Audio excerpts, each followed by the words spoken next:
Hi, I'm Tiffany with IdeateTV, and I'm here with Cat. We just got out of a panel about women in production, and she's a makeup artist. She does special effects, and yeah, tell us a little bit about how you got started. When did you know you wanted to be a makeup artist?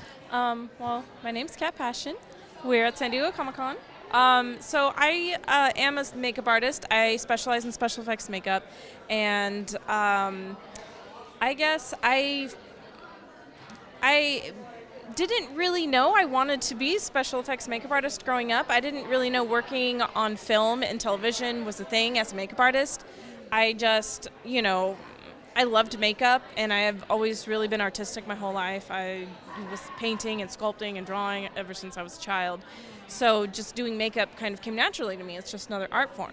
So after college, I was going to apply to law school, and I was in the process of applying, and I decided to work at Mac. Like, I wanted to work at Mac just because I loved makeup.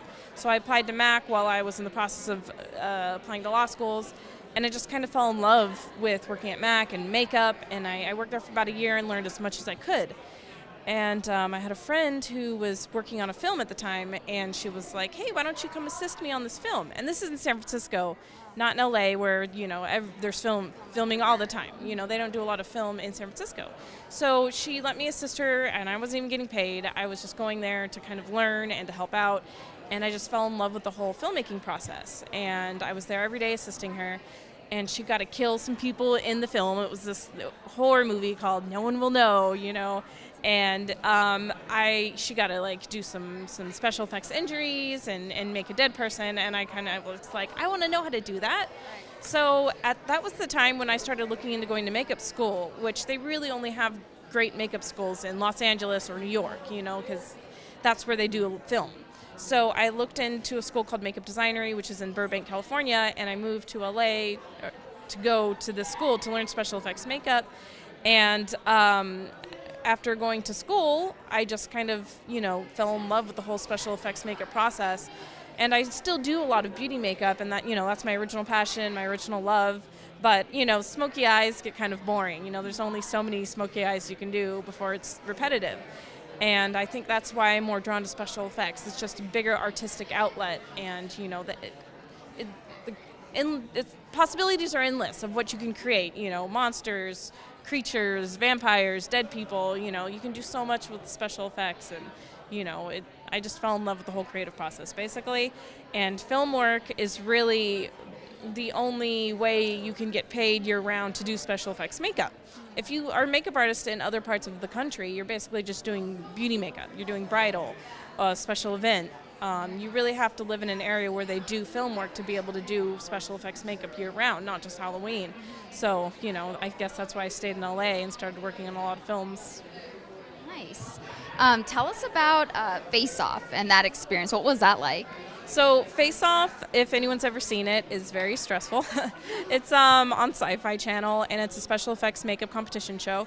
And each week you get a different theme, and you go head to head with your other competitors, and you get 3 days to finish a challenge from start to finish, and it's very stressful. If it looks intense on TV, it's a million times more intense there.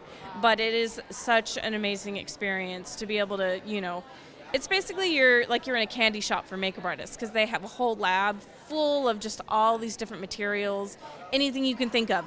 Feathers, rhinestones, fishnet, plants, whatever you want that you can use to create this, makeup from scratch. And you get your concept. You've got 30 minutes to create your concept, and then you get something like...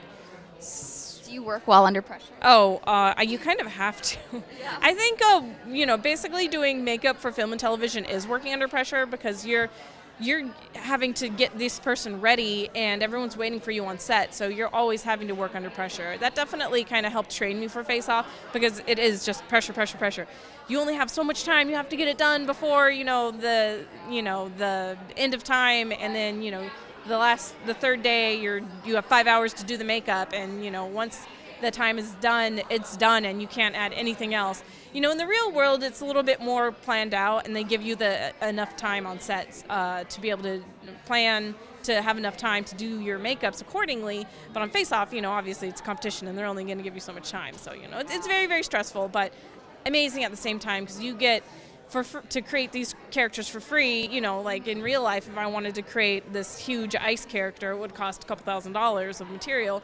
But, on Face Off, endless amount of materials, you get to create this really cool creature for free. So, it's fun at the same time. Exhausting, tiring, but fun, just creating whatever your heart desires. Wow.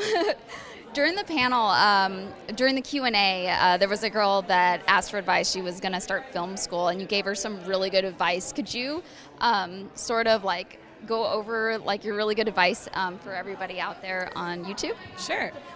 So during the panel, a girl asked, what advice do you have for someone? I just started film school. So my advice goes to anyone who wants to be a special effects makeup artist, or anyone that is in the film industry. Basically you're working freelance, and I think the hardest part about being a makeup artist or working in the film industry is the freelance aspect of it. I've seen the most talented people I went to makeup school with, so talented.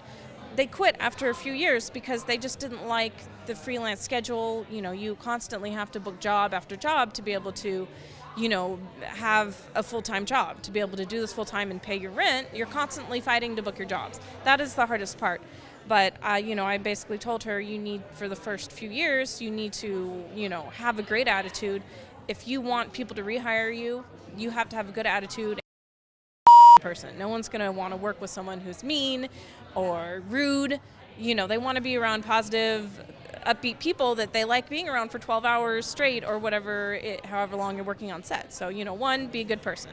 You'll get rehired. 2, work as much as possible. The first year or 2, you have to work, low-paid jobs or whatever kind of jobs you can get your hands on as a makeup artist, to do free trade shoots with photographers or short films with film schools, like whatever you can do to be able to meet people. Because the more people you work with, the more people know you to hire you or to refer your name. So, it's going to expand your network each job you do. So just work as much as you can. The first year or 2, no matter how much you're getting paid, free, kit fee, just get there, go in there just so that you can meet people and do a good job. And then my last bit of advice was, just have passion for it. That passion you have is really going to help drive you to be able to survive the first few years while you're still growing your name and your reputation. Because in the film industry or as a makeup artist, it's all about your name and your reputation. If you have a good reputation of doing good work and working hard on set, then you're going to go far in this industry. It's all about your hard work pays off is my, big thing. So just work hard, have your passion for it, and you'll succeed. Also, it really helps to be around like-minded people. Find other people who have as much passion for this as you do, and they'll be there to kind of encourage you and push you and help, keep encouraging you to be successful in the hard times. It takes a few years to be able to build your network up enough to be able to work full-time as a freelance makeup artist or in the film industry. So, in the first few years, it's important to have those people to encourage you till you get there, That's really good advice. Thank you so much for your time, and we really wish you the best of success and hope to follow your career. Do you have an IG or shout out your social media so we can follow you? So my Instagram is my name, Cat Paschen, and so is my Facebook and my Twitter. It's all Cat Paschen, one word. So you can follow me there. I love to post a lot of pictures of my work from Face Off or from the films I'm working on, or whatever photo shoot, whatever makeup I'm working on. So yeah, come give me a follow if you want to see some cool makeup. Cool. Thank you so much. Yeah, thank you. All right. Tiffany Young for IdeateTV.